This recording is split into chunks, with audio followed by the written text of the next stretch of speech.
नमस्कार, मैं हूं कपिल और आप देख रहे हैं नेक्स्ट 9 न्यूज। राजस्थान की अगर बात करी जाए तो अशोक चांदना लगातार पायलट के समर्थन में बयान दे रहे हैं और गहलोत के खिलाफ नजर आ रहे हैं। आपको बता दें कि जिस तरीके से लगातार हमने ये देखा था कि गहलोत के समर्थन में 81 विधायकों ने अपना इस्तीफा जो है वो सीपी जोशी को सौंपा था, उसी तरह अगर बात करी जाए तो पायलट के समर्थन में अशोक चांदना से लेकर और तमाम जो नेता हैं, जिसमें खिलाड़ी लाल बैरवा भी शामिल हैं, वो सीधे तौर पर यही कह रहे हैं कि सीएम जो है वो अब पायलट को बना दिया जाए।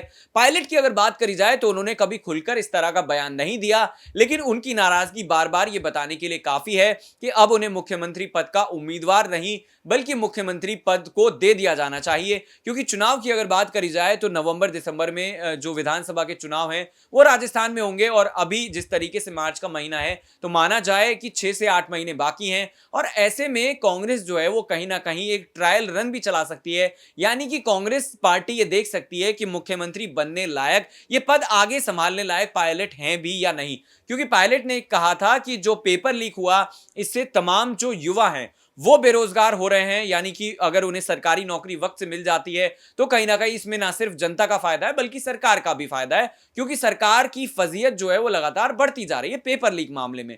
आपको बता दें कि किसानों को लेकर भी तमाम तरह के मुद्दे की जो वादे हैं वो किए गए थे, लेकिन उसमें से कितने पूरे हुए इसको लेकर भी पायलट ने कहा कि मैं ज्यादा बोलूंगा तो इससे कहीं ना कहीं पार्टी को नुकसान होगा। लेकिन अशोक चांदना की बात करी जाए, जो गहलोत सरकार के अंदर जो है वो खेल मंत्री हैं और बड़ा पद संभालते हुए नजर आ रहे हैं, इसके बावजूद भी यानी कि जो कैबिनेट में मंत्री होते हुए भी वो जिस तरीके से गहलोत के खिलाफ बयानबाजी करते हुए नजर आ रहे हैं, तो क्या ये माना जाए कि आज अगर विधायकों का समर्थन पायलट को ज्यादा मिल जाए, यानी कि इनकी संख्या ज्यादा हो जाए, तो क्या सिंधिया की तरह वो भी बीजेपी में जाते हुए नजर आएंगे, या फिर वो अपनी पार्टी अगर बनाते हैं तो फिर किस तरह से कांग्रेस के अंदर समीकरण बिगड़ते हुए नजर आएंगे। क्योंकि अगर नेताओं की बात करी जाए तो कांग्रेस से लगातार बड़े बड़े नेताओं का जाना जारी है। अगर हम गुलाम नबी आजाद की बात करें, वो भी जब पार्टी उन्होंने छोड़ी थी तब इसी तरह के बयान दिए थे। उन्होंने कहा था कि कांग्रेस के अंदर नेता तो बहुत बड़े हैं लेकिन उनकी बात को सुना नहीं जाता है, अल्टीमेटली जो फैसला है वो गांधी परिवार ही लेता है।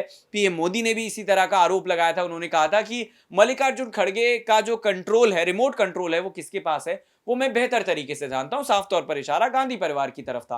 अब क्या यह माना जाए कि अगर गांधी परिवार को ही फैसला लेना है तो मल्लिकार्जुन खड़गे को राष्ट्रीय अध्यक्ष का पद क्यों दिया गया? या तो ये सिर्फ दिखाने के लिए किया गया ताकि बीजेपी जो है वो उन पर बड़े आरोप ना लगा पाए। राहुल गांधी की अगर बात करी जाए तो भारत जोड़ो यात्रा लेकर वो निकलते हैं और 5 महीने के बाद ये कहा जाता है कि उनकी छवि में काफी बड़ा बदलाव आ गया है।